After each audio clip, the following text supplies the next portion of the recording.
Tila tumitindi ang galit ng mga solid Duterte supporters sa GMA7 reporter na si Mariz Umhali. Sa latest video na ibinahagi sa social media, makikita na dinuro-duro at harapang sinigawan ng bias ng mga supporters ng dathing Pangulong Duterte, si Mariz.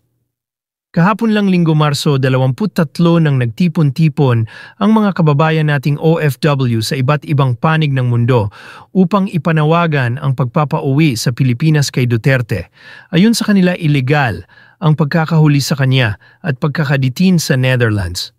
Isa si Mariz sa media na ipinadala ng GMA para mag-cover ng event sa Netherlands. Matatandaan na una nang binatikos si Mariz nang pinaratangan siyang tinawag na matanda ang matalik na kaibigan ng dating Pangulo at kanyang abogado na si Salvador Medialdea na mariin namang itinanggi ni Mariz.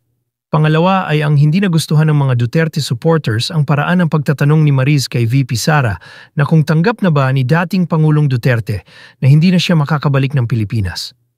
Dahil sa mga pangyayaring ito, pinaratangan ng ilan na anti-Duterte ang news reporter ng GMA7 at ngayon nga ay halos ipagtabuyan na siya ng mga ito sa Netherlands. Samantala nagbigay naman ng talumpati si VP Sara sa mga ralyalista ukol sa kasalukuyan lagay ng dating Pangulo at ano ang kanilang ginagawang hakbang sa kasalukuyan.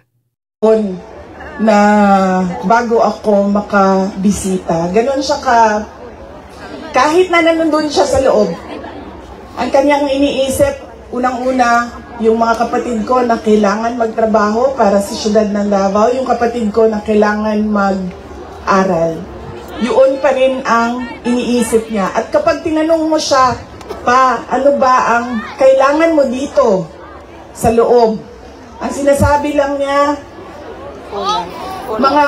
alam mo yun, mga bagay na shaving cream, Coke Zero,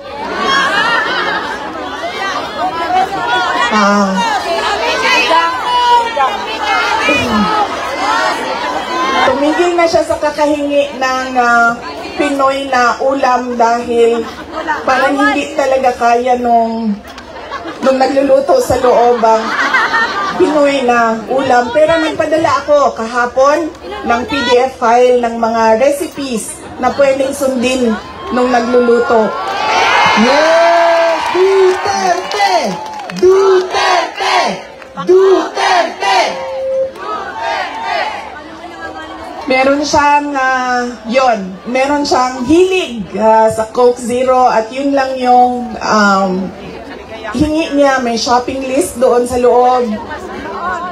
At sabi niya doon sa gwardiya na isulat mo dyan, 2 case ng Coke Zero.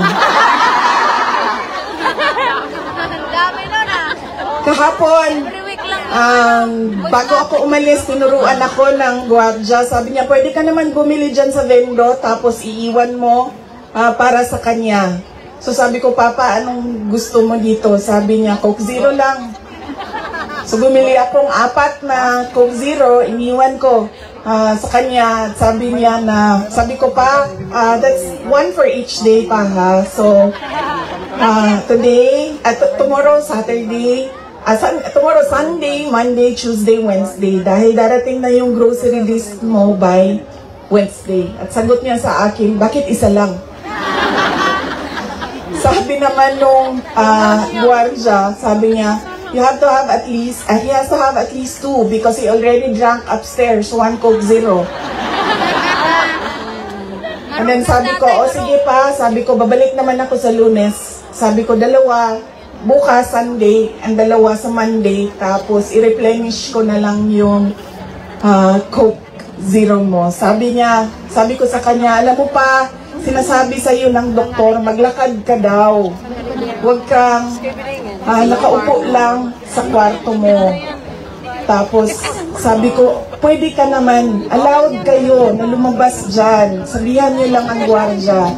Sabi niya, ayoko maglakad sa labas kasi baka didiretso ako sa gate at umalis sa lugar na ito.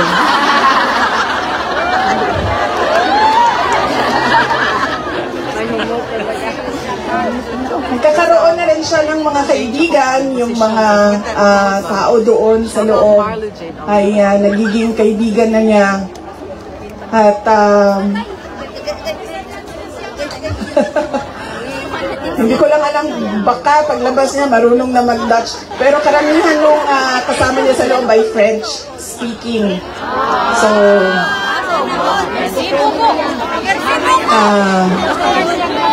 baka paglabas niya, no, di na kayo kamao magbinisaya, tingala tama. Gilubuti siya, agad ko ha. Tingala na. Whatever it means. So, on that point, he is okay. Okay naman siya. Pero as a lawyer, kasi alam niya yung batas eh. Alam niya kung anong nangyayari. Kaya medyo persuasive siya. And lagi niyang inuulit-ulit kung ano yung kailangan gawin para sa kanyang kaso. At lagi siyang nagtatanong ng timelines dahil alam naman natin sa korte ay medyo may kabagalan. Diba? Magsasagutan, ang prosecution, ang defense, maraming mga papel na kailangan ipasok at antayin ang oras. Kaya siya din ay insistent sa mga timelines niya. Pero ang sinasabi niya lagi,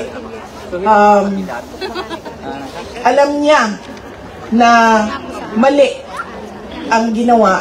And at to the very minute na tinulak siya paakyat ng eroplano, ilang beses niya sinabi na I want to be tried in a Filipino court before a Filipino judge and a Filipino prosecutor, because he knew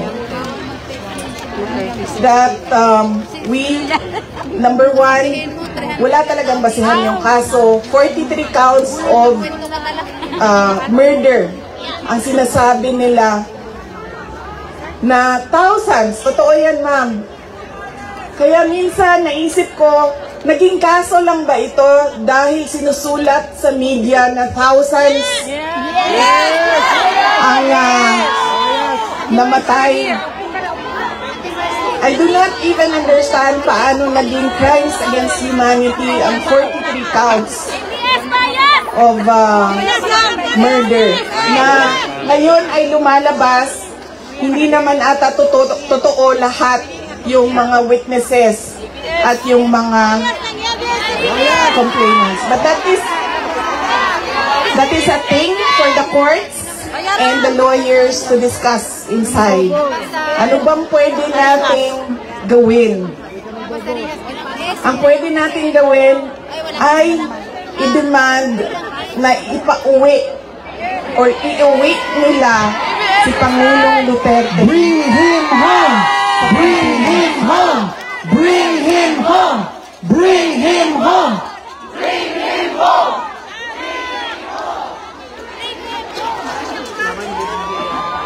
Dahil yun din ang gusto niya.